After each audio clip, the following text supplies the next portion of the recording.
Q&A Review, print speaking to the blind, celebrating 40 years of audio newspaper production.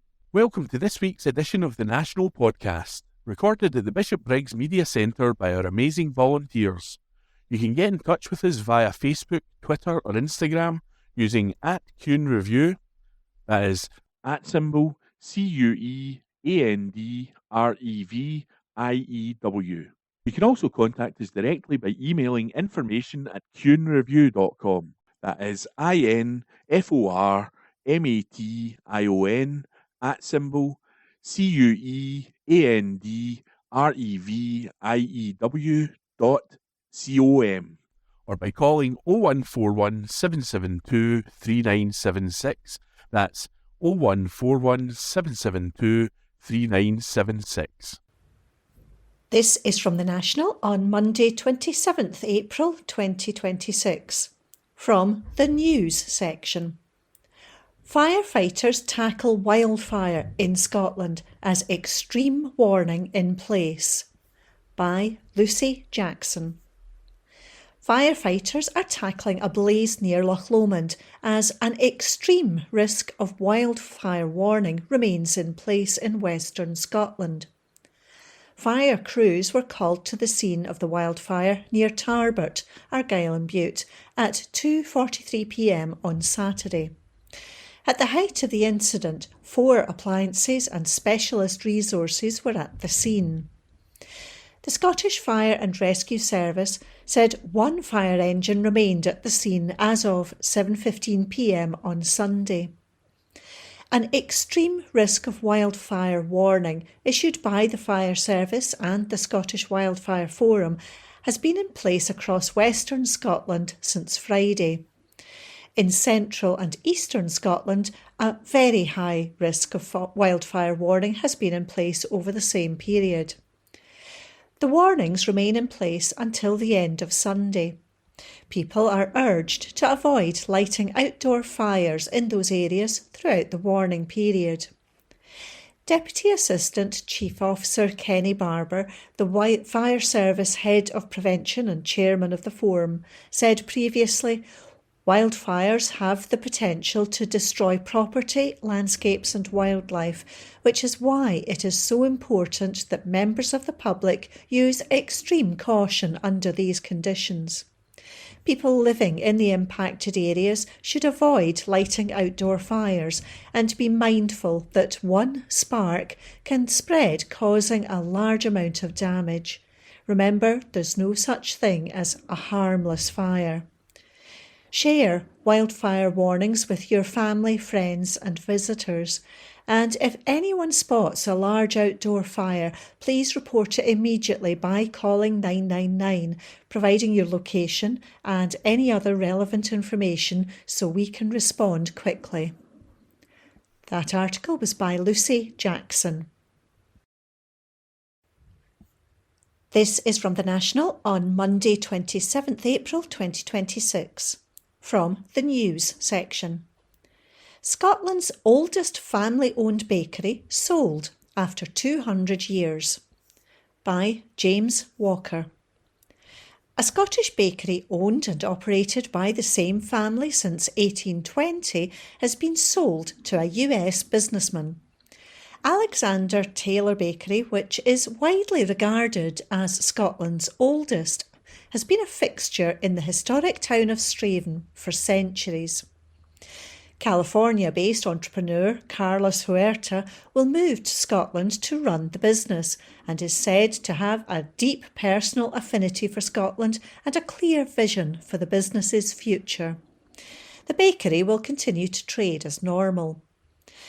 Barry and Claire Taylor, who have operated the business since 1997 and represent the 6th generation of family ownership, will help on a consultancy basis during the transition period.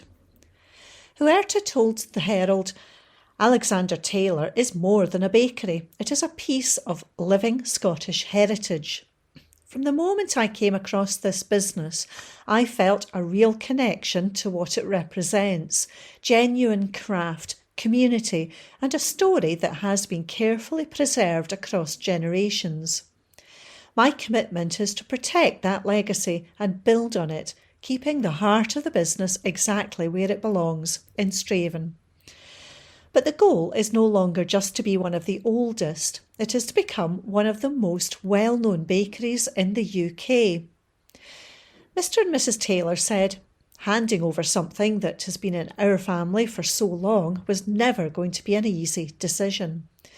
But knowing that Alexander Taylor is passing to someone who genuinely cares about what it stands for and who is committed to its future in this community makes it the right one. We're proud of everything we've built and we're excited to see what comes next. Cameron Young, partner at Business Partnership, who advised the sellers, said, "This is a genuinely special business with a story that resonated with buyers from across the world." Carlos stood out not just because of his commercial credentials, but because of his passion for Scotland and his respect for what the Taylors have created here. It was clear from early conversations that he wasn't looking to reinvent Alexander Taylor, he was looking to steward it. That's exactly what this business deserves. That article was by James Walker. This is from The National on Monday 27th April 2026, from the Politics section. Scottish parties all fall well short of child poverty targets, by Lucy Jackson. Pledges by Scotland's political parties ahead of the upcoming Holyrood election fall well short of what is needed to meet child poverty targets, a charity has said. Analysis of party manifestos by the Joseph Rowntree Foundation, or JRF, indicates that while most highlight poverty as a key issue, they do not contain the scale of action or ambition required. Under Scotland's legally binding child poverty targets, relative child poverty rates must be cut to less than 10% by 2030-2031, which means lifting 100,000 children out of poverty. The charities said failing to meet the targets would mean that thousands of children would continue to miss out on the secure childhood they deserve. The report said rhetorical commitment to tackling child poverty has not been in short supply, but it is action that is required. And whether taken individually or even together, the manifestos do not contain the scale of action or ambition to meet those targets. Without course correction, the next Parliament will not deliver its promises to the electorate, nor will the next Scottish Government meet the legal requirements the Parliament has put them under. The charity analysed the manifestos in key areas for tackling child poverty, including childcare, earned income and social security. It also scrutinised pledges on tax, mental health support and housing. The report added, they fall well short of the action necessary to meet the child poverty targets, setting the next Scottish Government a challenge of matching their electoral rhetoric with action. Examining the manifestos, the analysis welcomed the shared recognition that current funding for early years childcare does not meet the needs of families, with many of the major parties pledging on expansion. The charity argued this should focus on 1- and 2-year-olds, be targeted first at those on low incomes, and have flexibility for non-standard hours, shifts and school holidays. It also criticised childcare proposals, which are only for working families or are offered through tax-free childcare, which it said put those out of work at a disadvantage. The JRF also said many of the parties are getting more people into good jobs as their central solution to poverty and either downplay or criticise the role of social security. But it said presenting social security investment or supporting people into work as an either-or choice is harmful as it is wrong and would leave many households behind. Chris Burt, Associate Director for Scotland at the JRF, said, "Whoever wins the election in just a few days' time will have a difficult task to match the rhetoric of the campaign with delivery that government demands." Public dissatisfaction with politics is also concerningly high, with hardship at shocking levels across our society and low expectations around what politicians can deliver. But taking radical action to drive down child poverty and provide greater security for families in Scotland should be key to rebuilding that trust.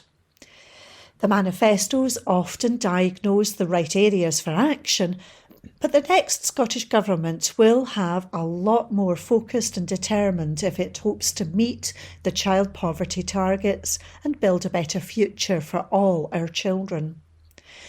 Parties holding ministers to account in the Chamber will also have to take a more interventionist role, championing bold action to ensure better childhoods and brighter futures for all of Scotland's children.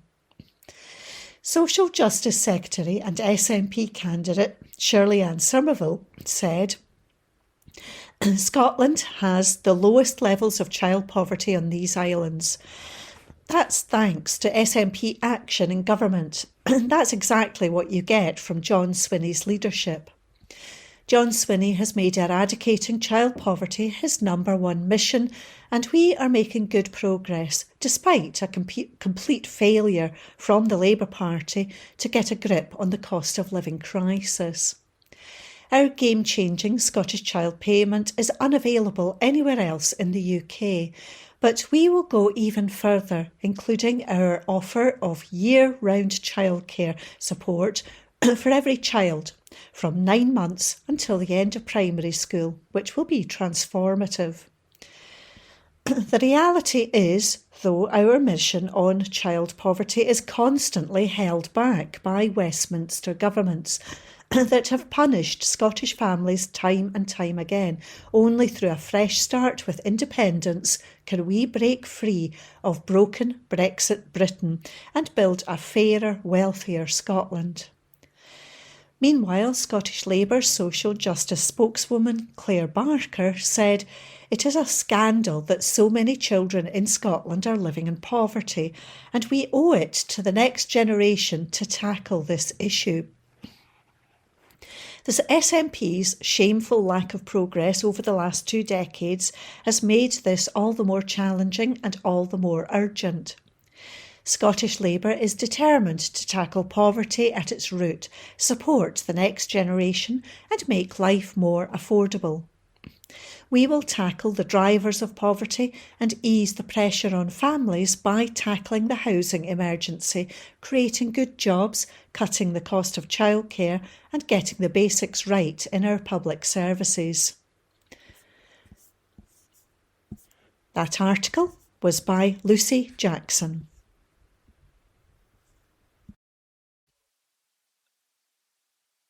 The National, 27th of April. Comment. Now's the time for Scotland to train more doctors. By Dr. Dan Goyle, NHS Medical Consultant. The UK Government continues to move away from public ownership of healthcare services. At least 10% of all core NHS services in England are now owned and operated by the private sector, compared to less than 1% in Scotland. This has generated at least £1.6 billion in additional profits for the private sector in England over the last 2 years. Profits taken directly from the public purse. Labour have continued to drive this transition. In 2025, they expanded a deal set up by the Conservatives during COVID between the NHS and private providers, Elective Recovery, a partnership agreement between the NHS and the independent sector. In it, NHS trusts are instructed to use and pay for all available private healthcare capacity to drive down waiting lists. It is a deal that greatly broadens the reach of private providers. It is this division in Labour's attention between supporting the private sector and the NHS that has led to its failure to address the NHS capacity issue. Expanding NHS capacity is in direct opposition to private healthcare interests, and as such, investing in the training of healthcare staff has not been a priority for the UK government. Labour's pledge to increase doctor training places by 1,000 over 3 years will barely keep up with the retirement rate. Even the pledge to increase GP training places by 50% is staggered over a 5-year period. This lack of urgency and ambition is likely to equate to making little meaningful impact on the healthcare capacity issue we currently face. It is short-sighted. Failing to address the NHS capacity issue and failing to prepare for the inevitable increase in healthcare demands all countries are facing will incur a heavy financial and human cost. A lack of doctors leads directly to a delay in accessing treatment. These delays lead to worse patient outcomes, increased levels of disability, and a greater dependence on the state. Intervening early saves lives, prevents disability, and enables people to remain productive. It is also much cheaper. But early intervention will remain aspirational without the staff to implement it. The lack of staff has also direct cost implications. NHS Scotland currently spends more than £100 million a year on ad hoc locums. Running the NHS with too few staff doesn't save money and ends up costing lives. Currently, it is fair to say that the NHS fails to achieve the critical mass of employees necessary to manage the healthcare needs of the population in an efficient way. In England, doctors are striking in large parts due to a lack of training places. This year, there are an estimated 20,000 doctors in the UK wishing to begin formal training programmes who have not been offered a place. It is not that these doctors are without jobs. Most can access locum jobs and fixed-term positions, but they cannot progress their careers towards becoming a specialist or GP. Typically, a doctor will train in medical school for 5 years and then undergo between 5 and 10 years of postgraduate training.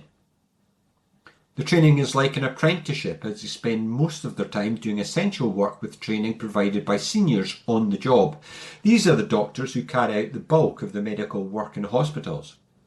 As NHS England and the UK government continue in their failure to value the training of doctors, combined with NHS Scotland's reasonable work and pay deal for trainees, there has been a substantial surge in UK graduates seeking training jobs in Scotland. It presents a real opportunity to help NHS Scotland recover now and into the future. Scotland has its pick of UK graduates. We currently have about 5 doctors applying for every Scottish training place. Scotland, perhaps for the first time, has an abundant pool of UK trained doctors to select from. It is an ideal moment to expand the medical workforce in Scotland. Expanding training places by 1,000 a year over the next 5 years would incur a cost of around an extra £120 million a year. By the end of 5 years, Scotland would, for the first time, have a doctor-to-patient ratio equal to the OECD average. The additional investment will reduce the costly bill for agency workers. It would also provide the workforce necessary to treat conditions earlier and thoroughly. Trainee doctors can see patients in A&E from day one and can assess outpatients usually after their first year or two. Waiting times and lists will fall significantly. For a doctor-thinking government, using this surge in interest from UK-trained doctors wishing to work in Scotland is a no-brainer. By Dr. Daniel Goyle, a medical director and researcher for 25 years. He works as a consultant physician in the NHS. He also a health policy writer examining the effects of healthcare policy on patient care. Read by Gordon Brown. This is from The National, Saturday, April 25th, 2026, the Culture section.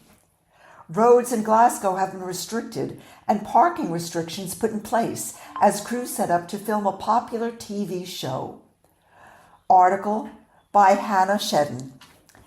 Apple TV's The Buccaneers, loosely based on Edith Wharton's last unfinished novel of the same name, is set in the late 1870s and tells the story of 5 wealthy young Americans who come to London in pursuit of a husband, driven by their mother's social ambitions. The adventures of Nan and Ginny St. George, Conchita Clausen, and Lizzie and Mabel Elmsworth play out across a backdrop of clashing social customs and romantic endeavors. The cast of the hit show features Christine Forsyth as Nan St. George, Matthew Broome as Guy Thwart, Guy Remmers as Theo, Aubrey Ebrag as Lizzie Elmsworth, Alicia Bowe as Conchita Clausen, and Leighton Meester as Nell. It has also been confirmed that Vampire Diaries star Paul Wesley is to join the cast. The filming in Glasgow will cause weeks of disruption, with more than 10 streets in Glasgow affected by closures and restrictions. Multiple locations, including Sauchiehall Street, Argyle Street, Royal Terrace Lane, and Park Circus, will be used.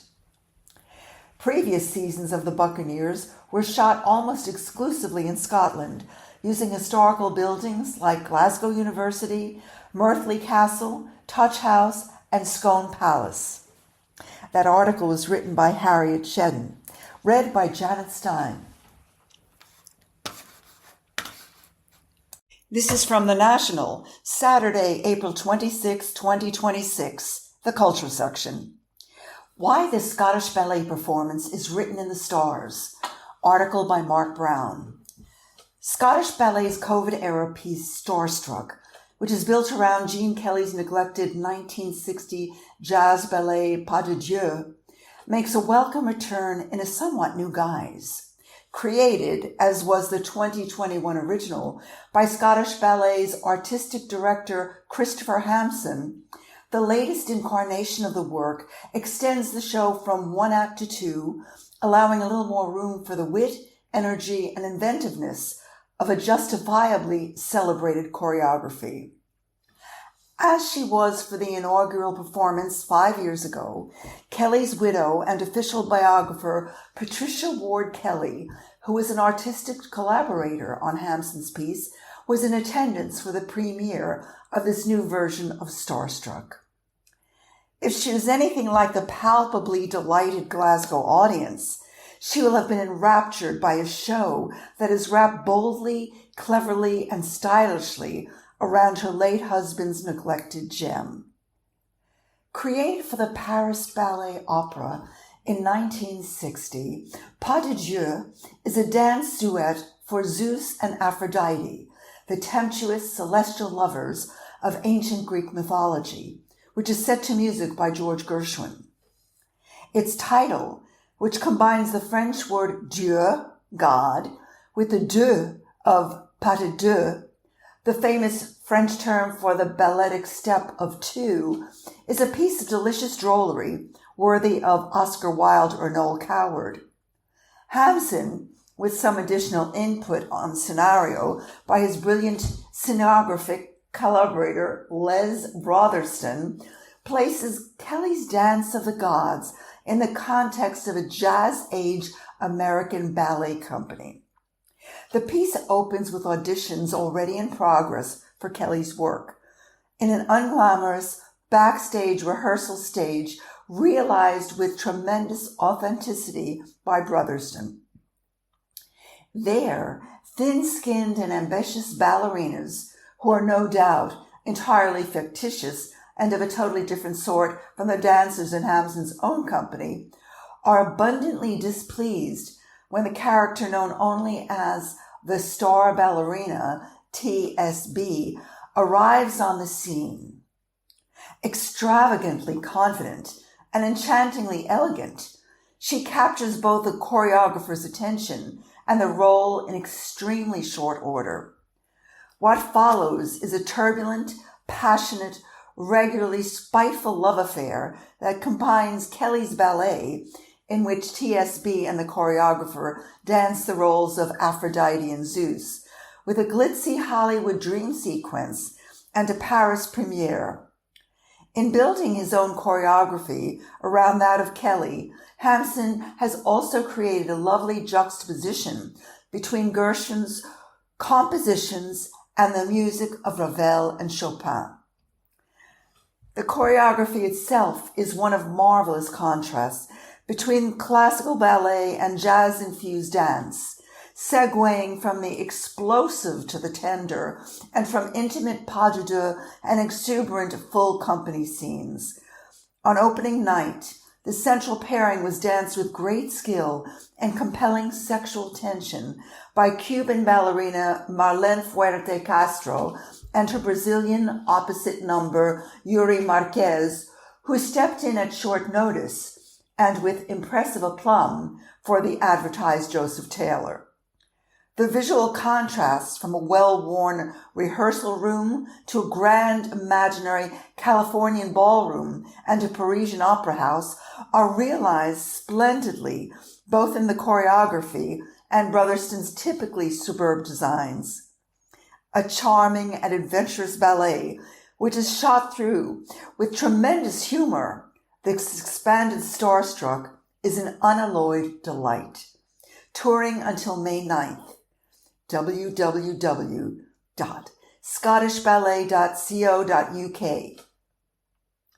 That article was written by Mark Brown, read by Janet Stein. From The National, date 25th of April 2026, from the sports section. Ali McCoist leaning towards a Rangers League triumph, written by Stuart Wilson.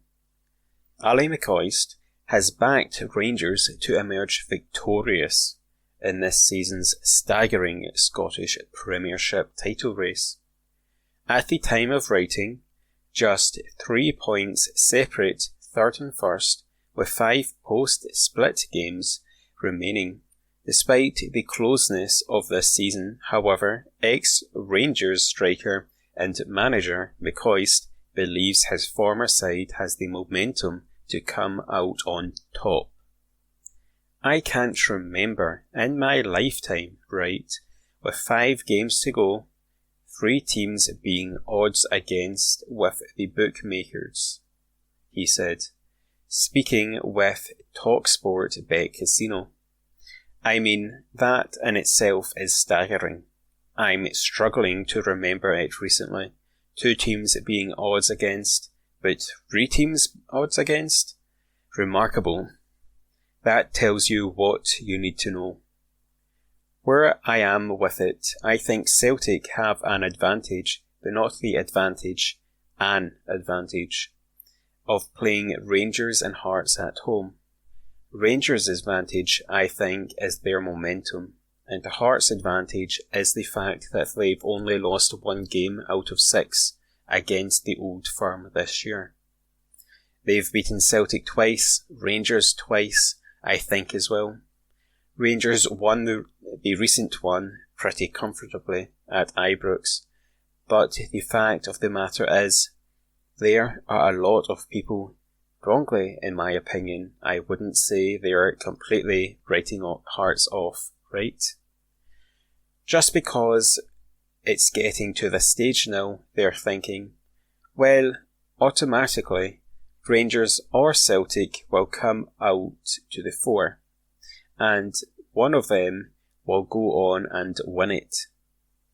McCoist continued, and I understand the thinking behind it, but I don't understand the logic behind it. When I look at Hearts' form against Rangers and Celtic, and clearly the other teams will have a say, particularly, I mean Hearts, next game after the break, they go to Hibs, go to Easter Road. The other side of Edinburgh, they must be absolutely demented at the moment. So, what a game that's going to be. It's so tough to call. I'm still leaning towards Rangers, and I don't know whether it's my heart or my head. Maybe both. I just think the momentum that Danny Rose got with them is incredible. But, as I say, playing Hearts and Rangers at home is an advantage for Celtic. That article was written by Stuart Wilson and read by Ewing.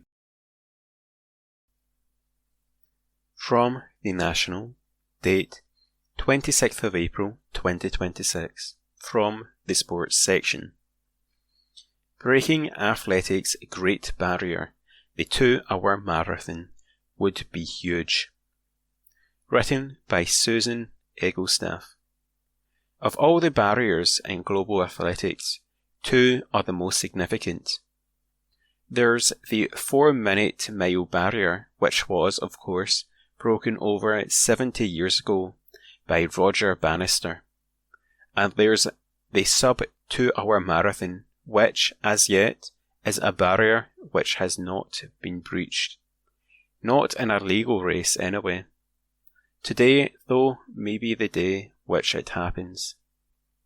The 2026 London Marathon is where it's hoped, expected even, that for the first time ever, a marathon will be completed in under 2 hours. Even laymen and women are able to appreciate just how astonishingly fast a sub-2-hour marathon is, and what a formidable barrier it is to break. For any individual to run a marathon in under 2 hours will not only be a major milestone in athletics, it'll be hugely significant for global sport as a whole. When the 2-hour barrier is broken, it'll be a truly historic day. The man who's shouldering the expectation of breaking the most daunting of barriers today is Sebastian Sawe. The 30-year-old Kenyan is a remarkable athlete and is currently in the form of his life. Already to his name, Sawe has a world half-marathon title and 2 major marathon victories, Berlin and London last year, but he returns to London with his sights set far higher than merely retaining his current London title, with the target of breaking 2 hours far more significant than back-to-back victories. For 2 decades, the world's best mark has been edging closer and closer to 2 hours. 20 years ago, the men's world marathon record was 2 hours 4 minutes 55 seconds and was held by Kenyan Paul Tergat. Since then, that mark has gradually been edged down and down, with another Kenyan, Kelvin Kiptum, setting the current record of 2 hours 35 seconds in 2023. Kiptum was earmarked as the man who would improve upon his own world record, but he was tragically killed in a car accident in his home country the following year. Since Kiptum's death, several men have come within a minute or 2 of the record, but no one has truly threatened the 2-hour mark. The signs are, though, that the 2-hour barrier could come under attack today in a way it never has previously. It's somewhat surprising that it's on the London course that a new world record is being touted. Since the USA's Khalid Khan-Oche set his world record in London in 2002, it's been broken 9 times, with 8 of those records being set on the notoriously flat and fast Berlin Marathon course, and Kiptum's current record having been set at the Chicago Marathon.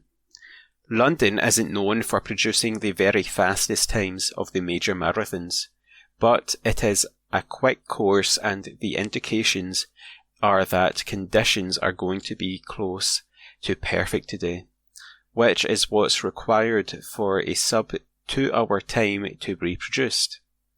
In comparison to last year's sweltering temperatures, today's weather will be mild and with a tailwind expected for the closing 8 miles. That's as good as any of the elites can hope for. Perfect conditions will not, however, guarantee a world record-breaking run. The marathon has innumerable variables that can affect performance, and 2 hours is a long time in which to try to eliminate the negative effects these may have. Of course, breaking the 2-hour barrier has been done once before, but given the circumstances, this time is not considered a world record.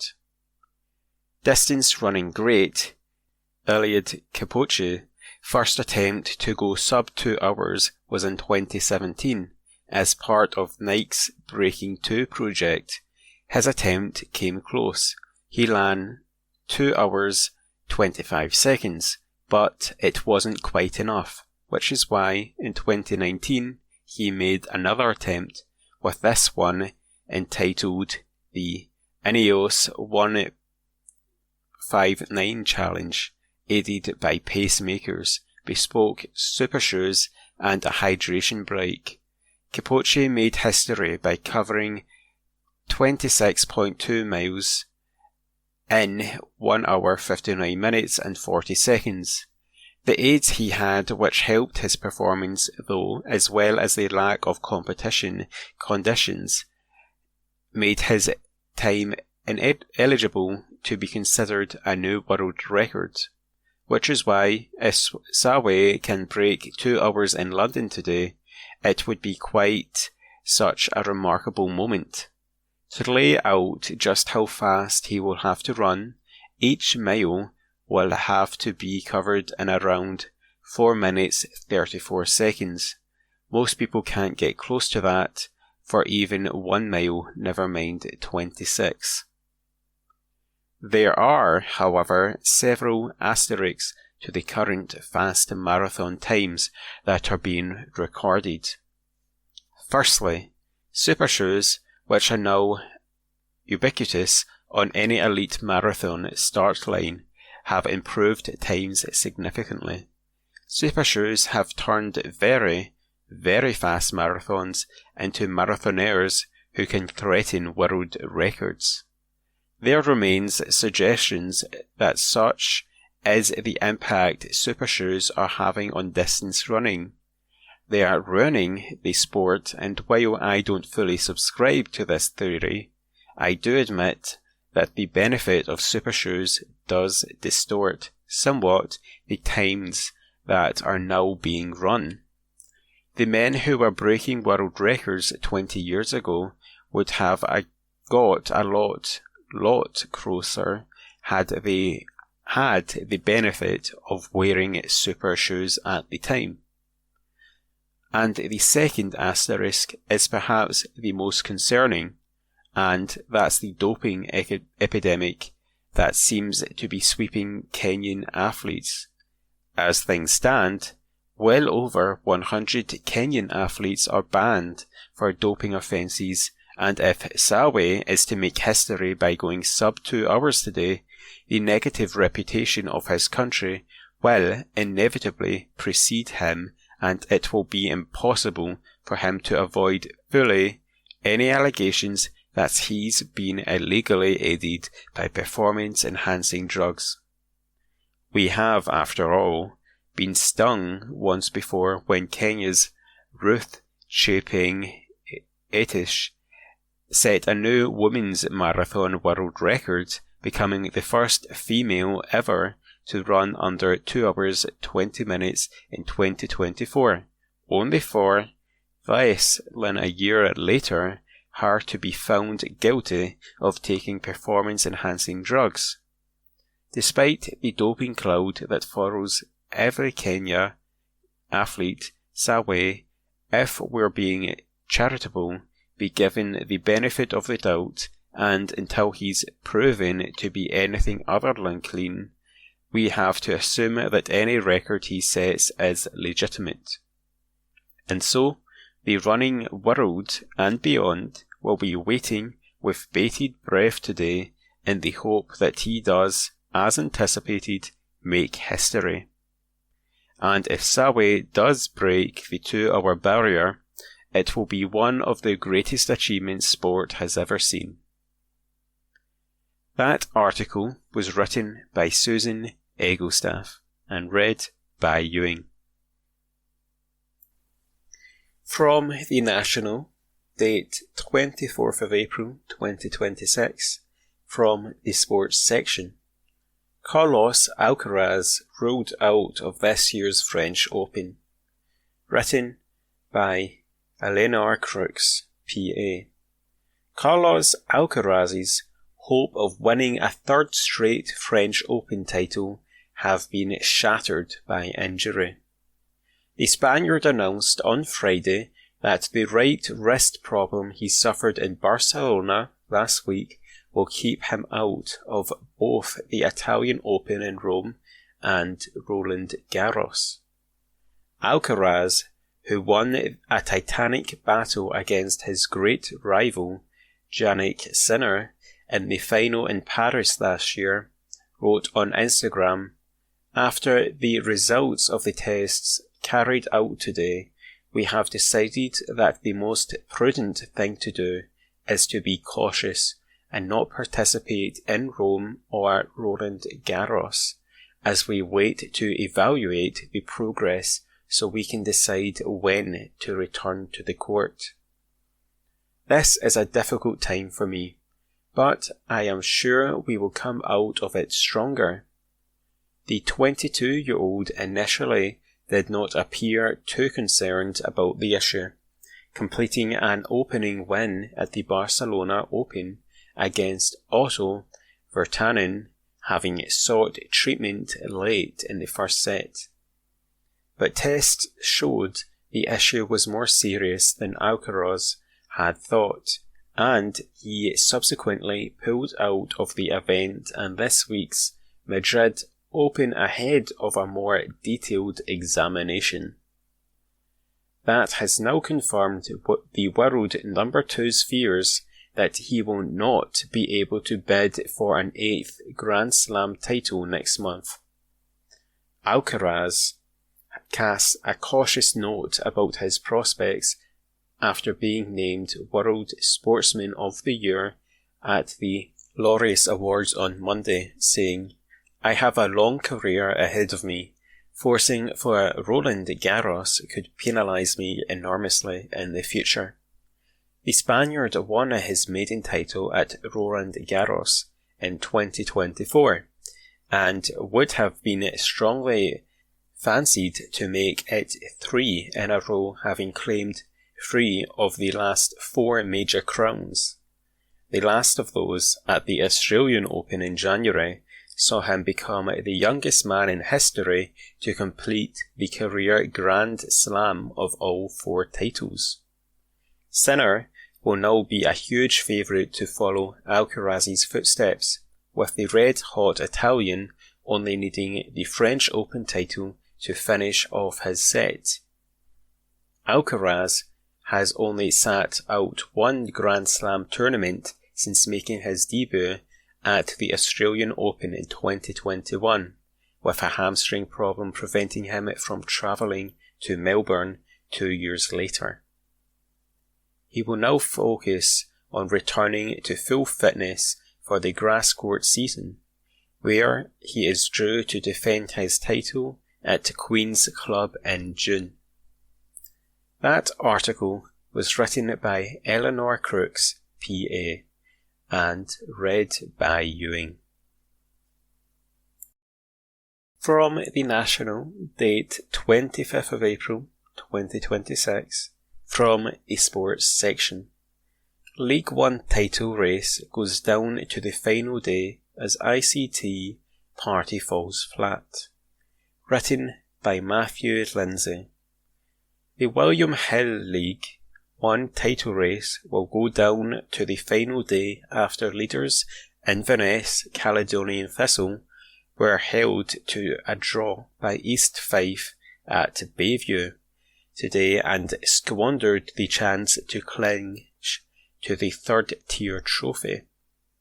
The Highlanders had put the heavy KDM Evolution Trophy final defeat, which they suffered at the hands of Rafe Rovers at Firhill at the start of the month, firmly behind them during the last few weeks, with a draw against second place Sten Houndsmuir and wins over Peterhead and Kelty Hearts. A triumph in their penultimate league fixture in Methill this afternoon would have got them over the line, but they produced a display that was every bit as insipid as their performance against Rovers, and passed up the opportunity to secure their return to the championship. With their nearest challengers edging out Alloa Athletics over at the Ochilview, Cayley Thistle are now just 2 points ahead with a game remaining. They will need to draw with or beat Hamilton at home next weekend in order to be crowned champions. But if they lose at Lanarkshire, outfit of Stenhousemuir, overcome Montrose at Lynx Park, then Gary Naismith's part-timers will leapfrog above them at the very death. There was a minute's applause in memory of Quintin Young, the former Ayr United and Rangers winger who spent 4 years at East Fife at the end of his playing career in the late 1970s and early 1980s before kick-off. Once the match got underway, however, there was not much for the 685-strong travelling support to clap about. The hosts, who went into their penultimate league fixture just 3 points ahead of second bottom Hamilton, had by far the better of the opening 45 minutes without creating many scoring chances. The visitors struggled to get out of their own half for long spells, but when Alfie Bavage got on to the end of an Oscar McIntyre cross shortly before half-time, they nearly broke the deadlock. But it was Dick Campbell's men who deservedly took the lead when the second half got underway. Michael McKenna turned a Pat Slattery delivery beyond Ross Munro to boost their survival hopes. Scott Kelleher made a double substitution almost immediately in an attempt to get his team back into things. He took off Callum MacLeod and Louis Longstaff and replaced them with Adam Mackinnon and Jordan Along, respectively. He then put on Mitchell Robertson for McIntyre. Cayley Thistle midfielder Paul Allen forced a save from Romy Hemfrey with a long-range effort, and Kieran Miller went close for East Fife. The experienced duo of Billy McKay and David Wotherspoon replaced Ross Millen and Alfie Stewart in the closing stages, and the former provided the creative spark was so badly needed up front. He levelled with just a minute of regulation time remaining.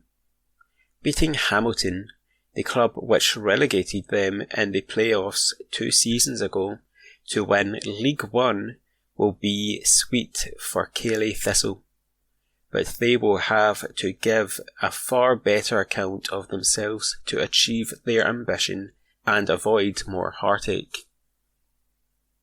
That article was written by Matthew Lindsay and read by Ewing.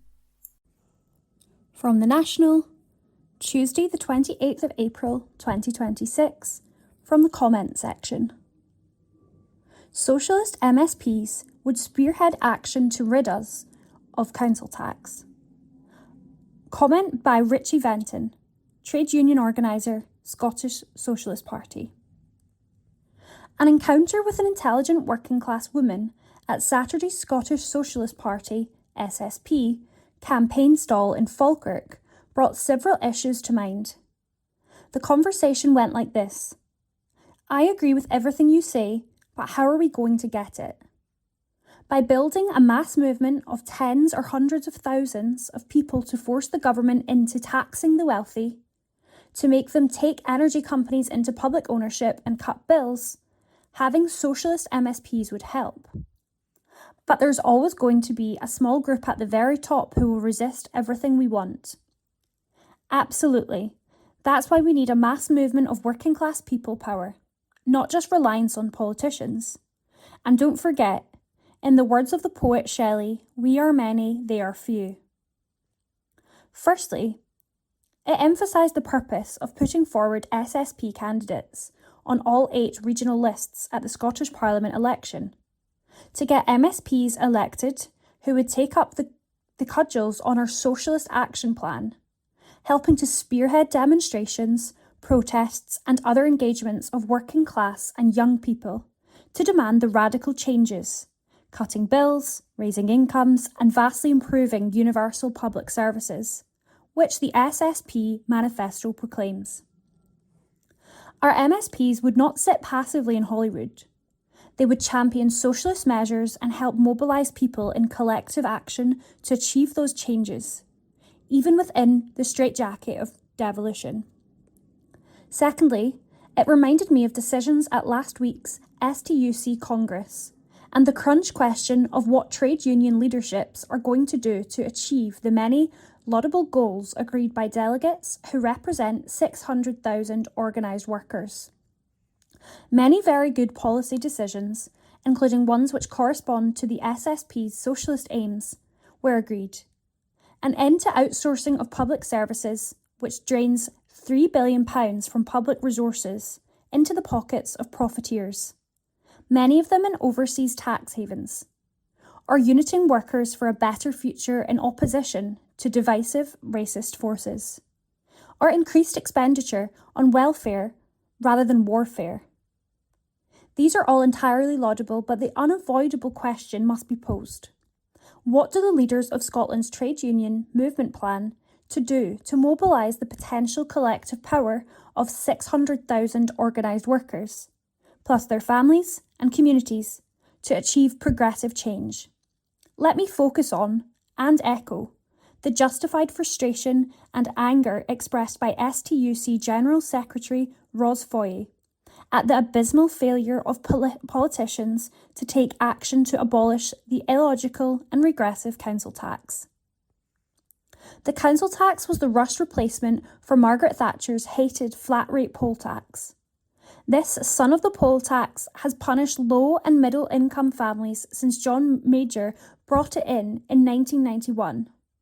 After the mass non-payment movement of 18 million people, led by founding members of the SSP, toppled Thatcher and binned the poll tax.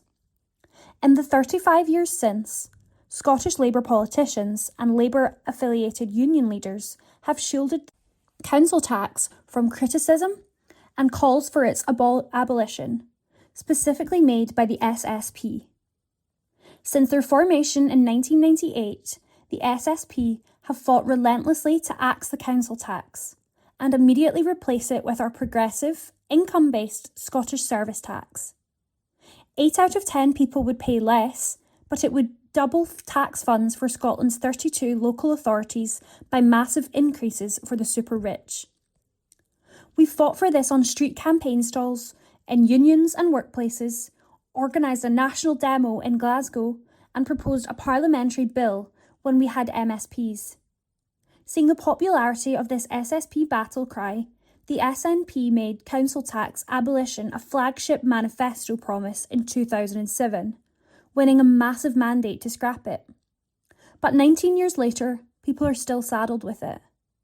The words of politicians have not been turned into action, which breeds scepticism, even cynicism, and fuels the fires of Reform UK's Thatcherite chancellors who plan to make things infinitely worse, with tax cuts on the super rich, slashing £150 billion from public services. When the STUC leadership announced they were calling a summit to pursue replacement of the council tax, my immediate reaction was, it'll take summit more than a summit. That is especially the case if the summit is restricted to the very same politicians the STUC rightly accuses of political cowardice, alongside a handful of poverty experts from Oxfam, the Poverty Alliance, et al. Where there are summits of workplace union reps and working class communities, or the public meetings, rallies and demonstrations to bring the hot breath of those hammered by the council tax onto the necks of MSPs, who should and could be pounded into replacing it?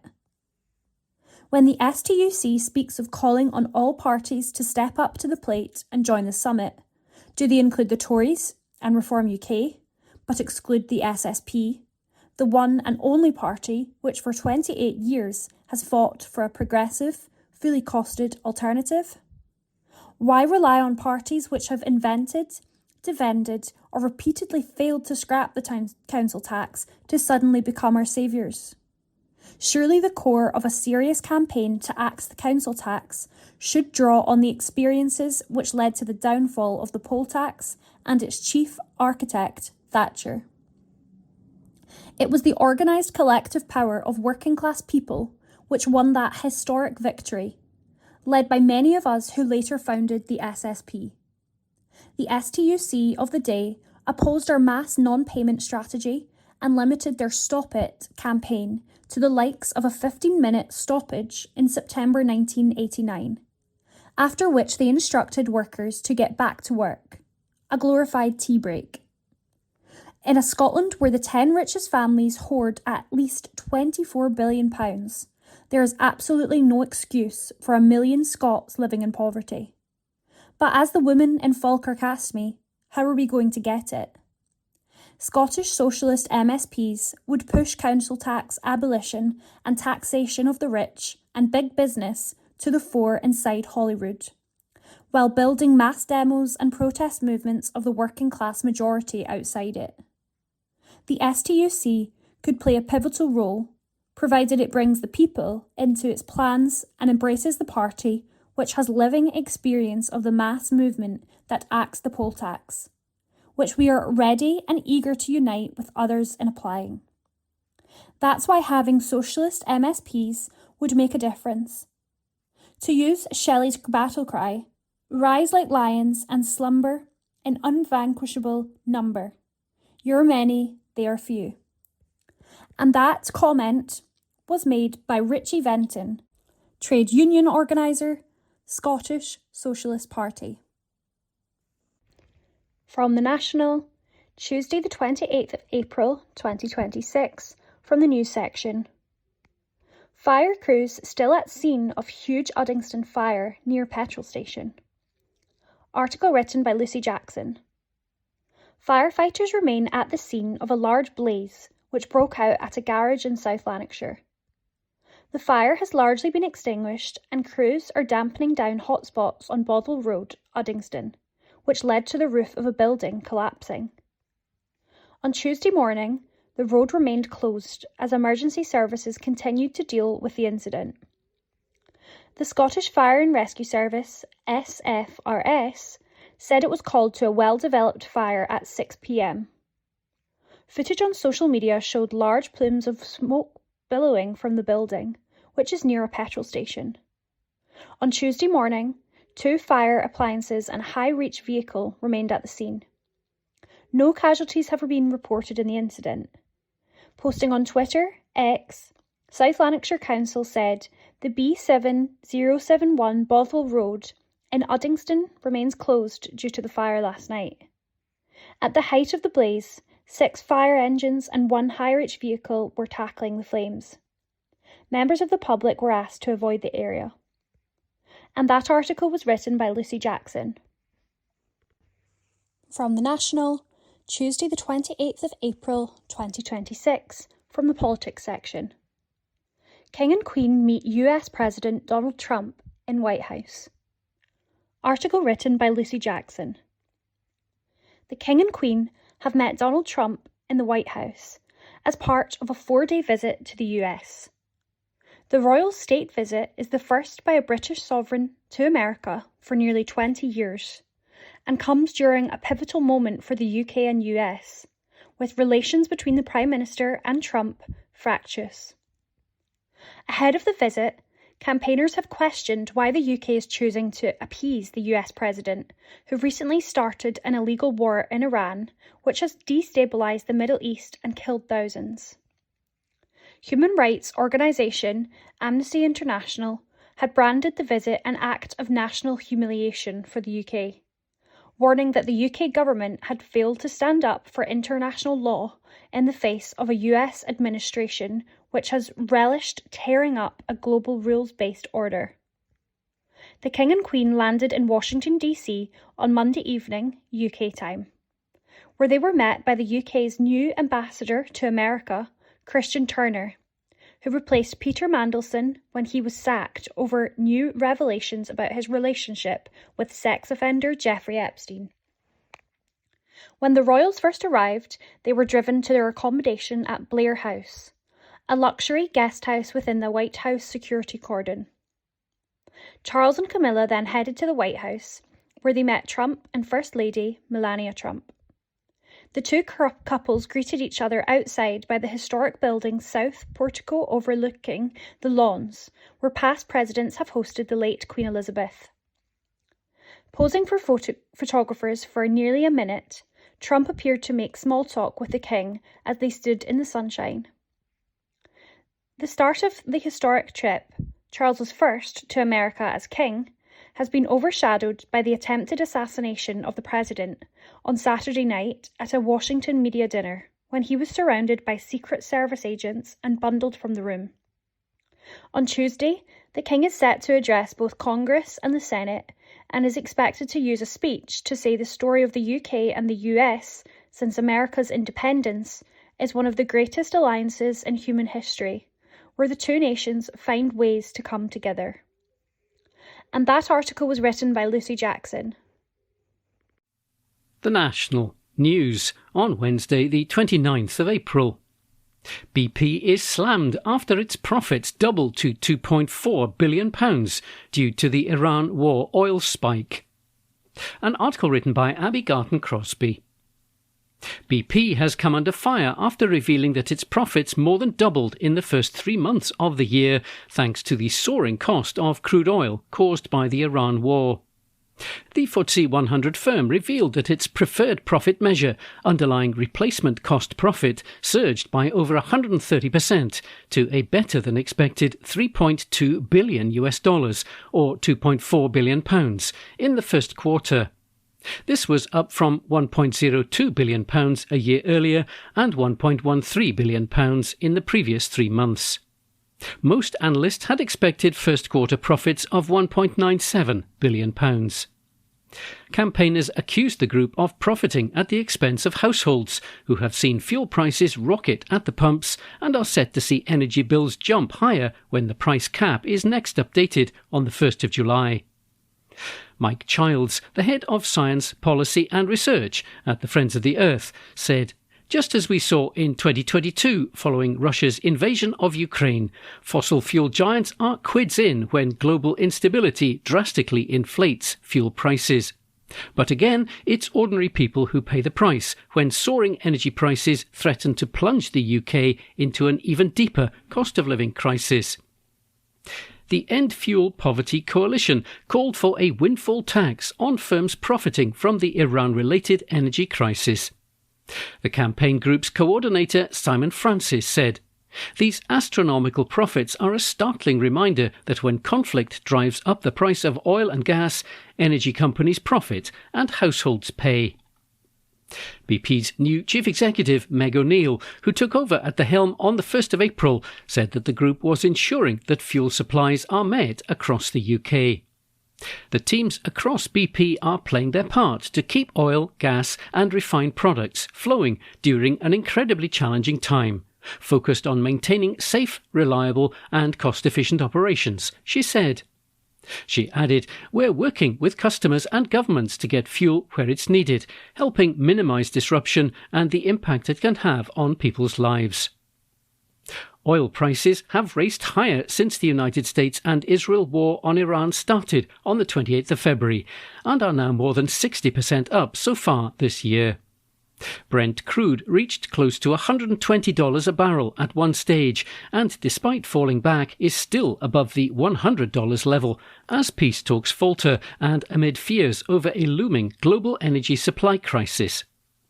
BP's update showed that its customers and products division, including its oil trading unit, reported profits of £1.84 billion, compared with £1.03 billion in the previous quarter and just £76.2 million a year ago, as traders were able to capitalise on highly volatile oil prices.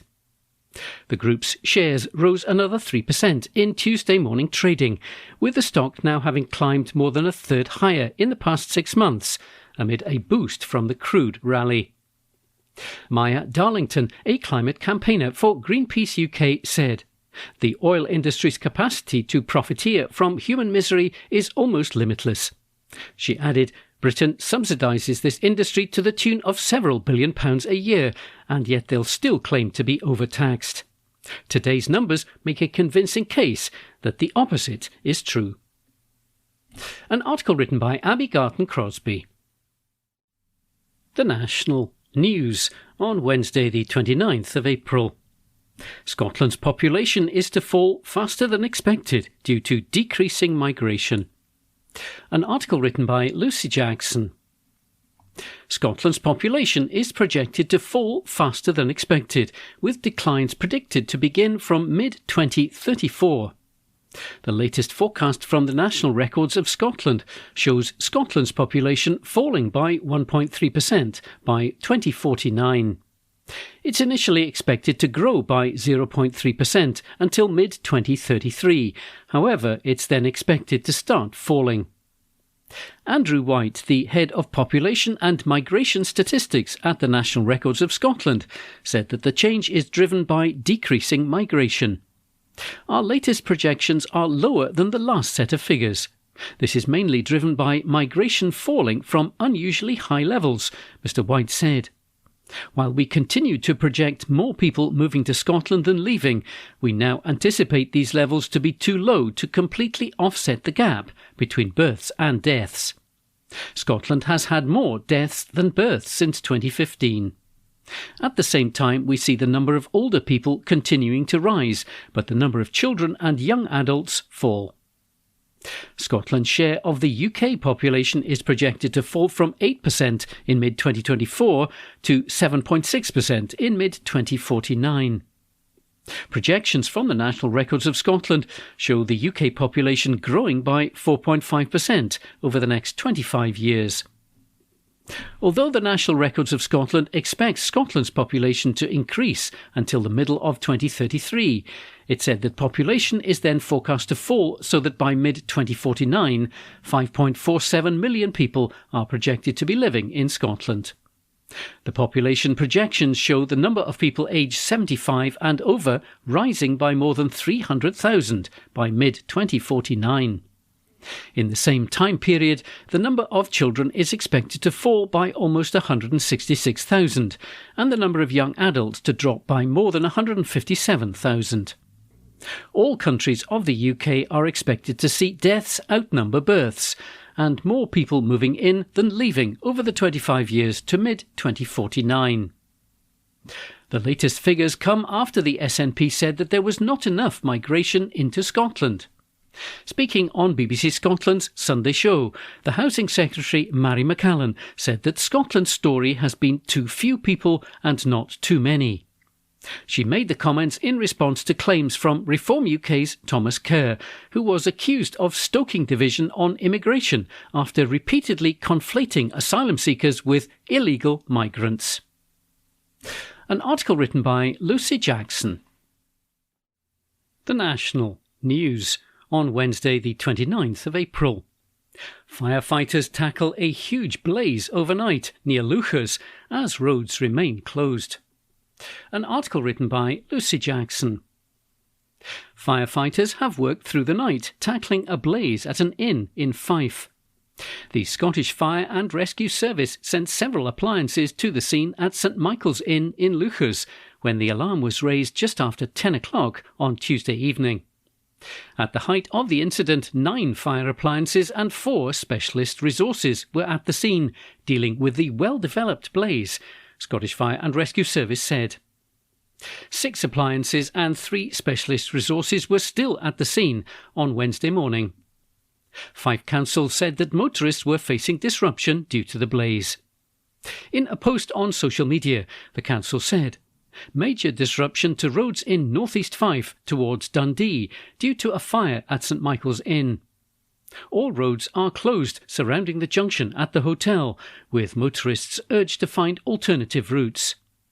The roads affected are the A914 Dessie to St Michael's, the A919 Luchers to St Michael's, the B945 Tayport to St Michael's, and the A914 from Forgan Roundabout to St Michael's. Police Scotland has confirmed that the fire is not being treated as suspicious."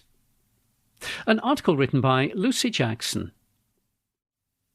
The National Politics on Wednesday the 29th of April.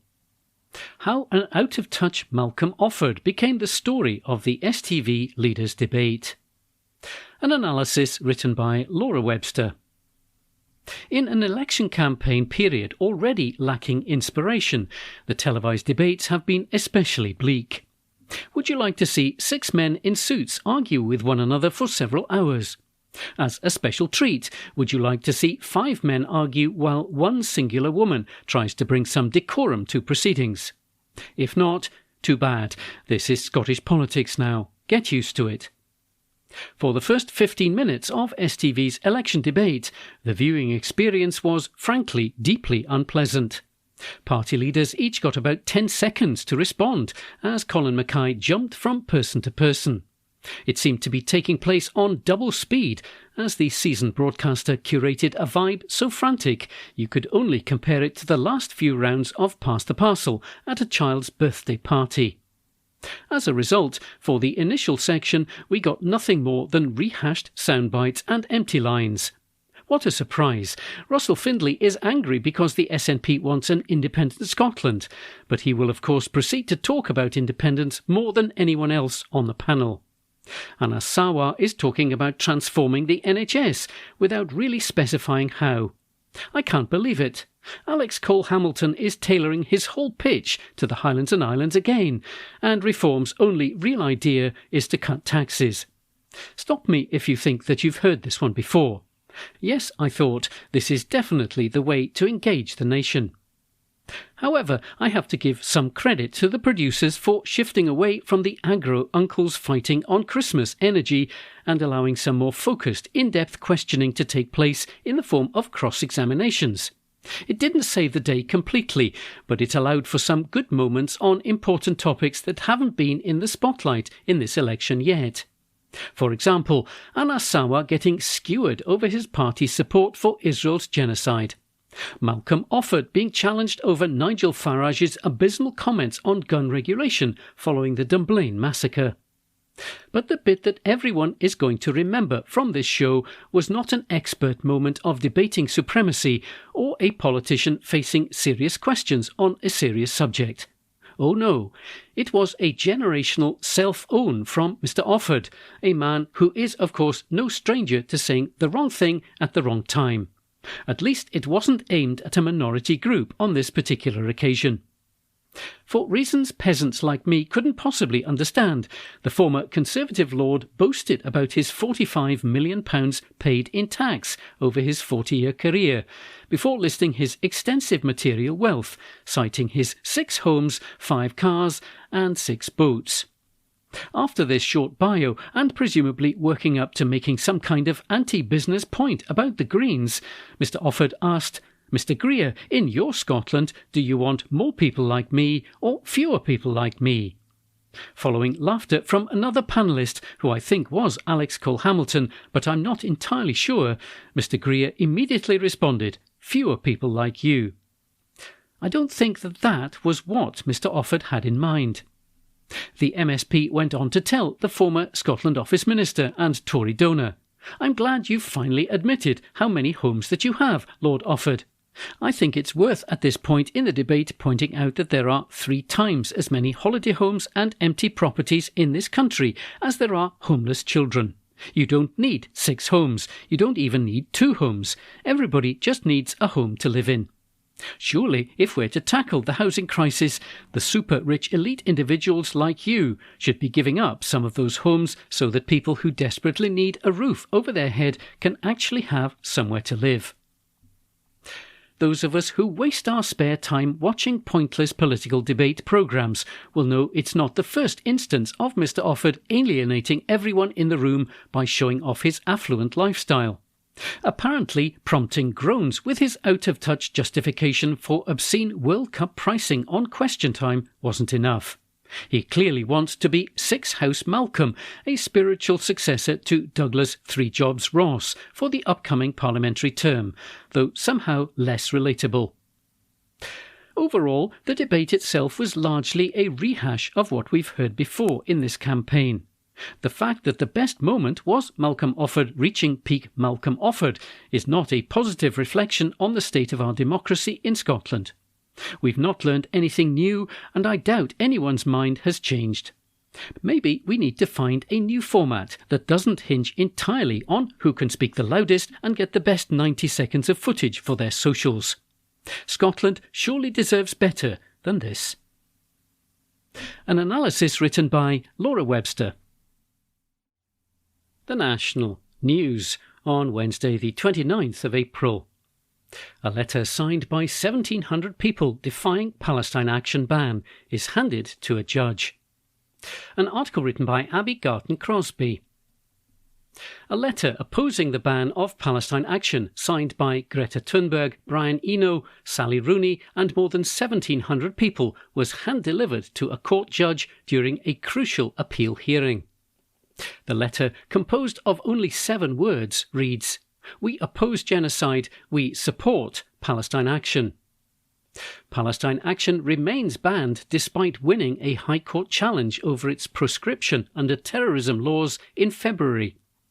3 senior judges ruled at the time that the ban on the organisation, the first on a direct action protest group under the Terrorism Act, was unlawful, but added that it should remain in place pending an appeal by the Home Office. That appeal is now being heard in the Court of Session.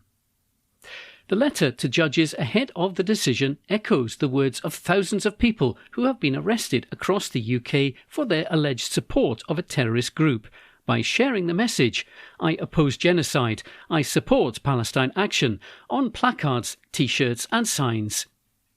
Lawyers acting for the Home Office told the court on Tuesday that the High Court's findings about the impact on human rights of banning Palestine Action as a terrorist organisation were overstated and wrong. During the hearing, Lady Chief Justice Baroness Carr said that she'd been sent a letter during the lunch break signed by hundreds, which said, "We oppose genocide, we support Palestine Action."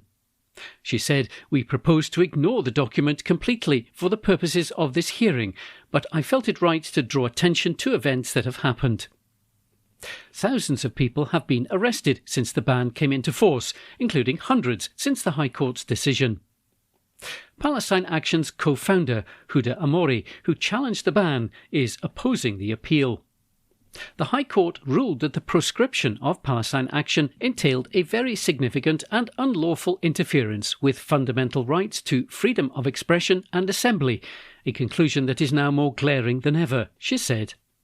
There have now been a staggering 3,300 arrests of disproportionately elderly and disabled people for holding 7-word signs reading, "I oppose genocide, I support Palestine Action," a record number of terrorism arrests of peaceful protesters in our country. Today alone, over 1,700 people, including Sally Rooney, Greta Thunberg and Brian Eno, have publicly defied the ban in a letter to the Court of Appeal, risking arrest and potential custodial sentences of up to 14 years for defying a ban which the High Court has already declared unlawful. This ludicrous contradiction, reminiscent of Orwellian doublethink, only adds to the widespread opposition to the government's authoritarian overreach. Other prominent signatories include musicians Nadine Shah, Robert Del Nair and Matt Black, actor Billy Howell, the writers Tariq Ali and China Miéville, and political activists like Lindsay German of Stop the War and Vijay Prashad of the Tricontinental Institute, who all risk arrest for sharing the message. In written submissions, James Eadie, KC, for the Home Office, said that the High Court's findings as to the interference of the ban on human rights were overstated and wrong. He said that while some people would self-censor and that restrictions were significant, the High Court had failed to consider that Parliament had deemed the consequences of proscription to be both effective and appropriate.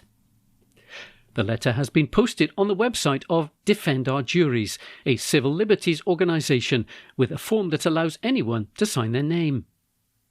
Sally Rooney, the Irish author of Normal People and Conversations with Friends, previously cancelled a trip to the United Kingdom to accept an award following fears that she would be arrested, after she said that she intended to use proceeds from her works to support Palestine Action. Ms. Thunberg was arrested in December after holding a sign at a demonstration saying, "I support the Palestine Action prisoners. I oppose genocide." An article written by Abby Garton Crosby. The National News on Wednesday the 29th of April. A new Glencoe car park is confirmed by Highland Council. An article written by Alistair Ferguson. A new car park at one of Scotland's most popular beauty spots has been confirmed, with work already progressing, a local authority has said. Highland Council has confirmed that it will build a new car park at Glencoe amid growing pressure on the village's limited infrastructure, which it said is causing congestion and safety risks for both pedestrians and drivers. The local authority said that the new facility would help ease the traffic parking issues, and it expects the project to go out to tender shortly. With more than 2 million visitors passing through Glencoe each year, the council said that the existing 20-space car park is frequently overwhelmed. Under the proposal, the new car park would be on an area of land at the edge of the village in Glencoe and would include accessible bays, electric vehicle charging points, bicycle racks and a bus stop and a coach drop-off point. In a statement, Highland Council said, "The project has been shaped by extensive community engagement, including surveys, a public meeting and a feasibility study, and is being delivered in partnership with Glencoe and Glenetive Community Council and Glencoe and Glenetive Community Scottish Charitable Incorporated organisation. The Highland Council will oversee construction and long-term management." It added, linked to the wider Glencoe Greenway initiative, the car park will encourage greener travel choices by supporting walking, cycling and low-carbon transport. Overall, the project will provide a safer, more sustainable and welcoming arrival to Glencoe, helping to protect the village and its setting for years to come. The project has been funded by Visit Scotland's Rural Tourism Infrastructure Fund, the UK Shared Prosperity Fund and Highland Council. An article written by Alistair Ferguson. The National on Wednesday the 29th of April. Opinion. Anas Sarwar's impotence is exposed by Keir Starmer's sleaze probe vote. The Real Scottish Politics, a column written by Hamish Morrison. New negative adjectives must be minted to describe how bad events in Westminster are for Anas Sarwar. First, his calls for Sir Keir Starmer to step down as Prime Minister were roundly ignored. Now he's been exposed as having no say over how Scottish Labour MPs vote in London. He was forced to accept that they would back the Prime Minister and vote against holding a parliamentary investigation into whether he misled the Commons on Peter Mandelson's appointment as ambassador. Mr Starmer insisted that there was no pressure from Downing Street to have Mr Mandelson rewarded with the plum diplomatic posting. That was contradicted by evidence from a former top civil servant. Then his claim that full due process was followed was rubbished by another Mandarin. For a man who claims to want the Prime Minister out, Mr Sarwar appears relaxed about the prospect of him sticking around. He could have backed calls from the opposition parties in Westminster to have Mr Starmer investigated by the Privileges Committee. Mr Sarwar would not even have had to frame this in language overly critical of the Prime Minister. Former Shadow Chancellor John McDonnell, no fan of Mr Starmer's, managed this when he tweeted last night. The Tory vote on referring Keir Starmer to the Privileges Committee is a political stunt, but to blow it out of the water, Keir Starmer should show confidence and refer himself, demonstrating that there is nothing to hide. Whipping a vote against will produce smears that we're backing a cover-up. Instead, Mr Sarwar has taken his cue from his Westminster boss. In language closely mirroring the Whip's office-approved lines, the Scottish Labour leader said, "Let's just look at it for what it is. It's a political stunt 9 days out from an election. People know my view on Keir Starmer, they know my view on the Mandelson scandal, but Scottish Labour MPs are not going to take part in a political stunt, and they're going to focus on this election campaign." This is the same Sarwar who told us, in relation to that very same Mandelson scandal and a host of other failures from central office, that the distraction needs to end and the leadership in Downing Street has to change, just under 4 months ago. But he's now faced with two political realities. Firstly, Mr Sarwar has no power to dictate how Scottish Labour MPs vote because there are no Scottish Labour MPs, only Labour MPs who represent Scottish constituencies. They were bound by a 3-line whip by their Westminster masters to vote to save the Prime Minister from an investigation, and trying to argue against that would only expose Mr Sarwar's impotence.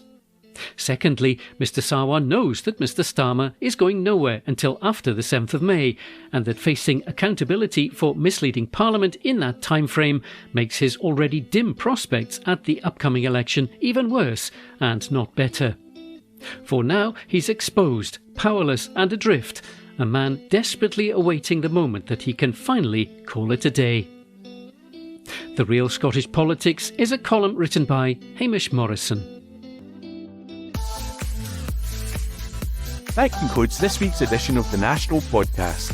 Please remember to subscribe to our channels at Hume Review and to tell your friends about our service.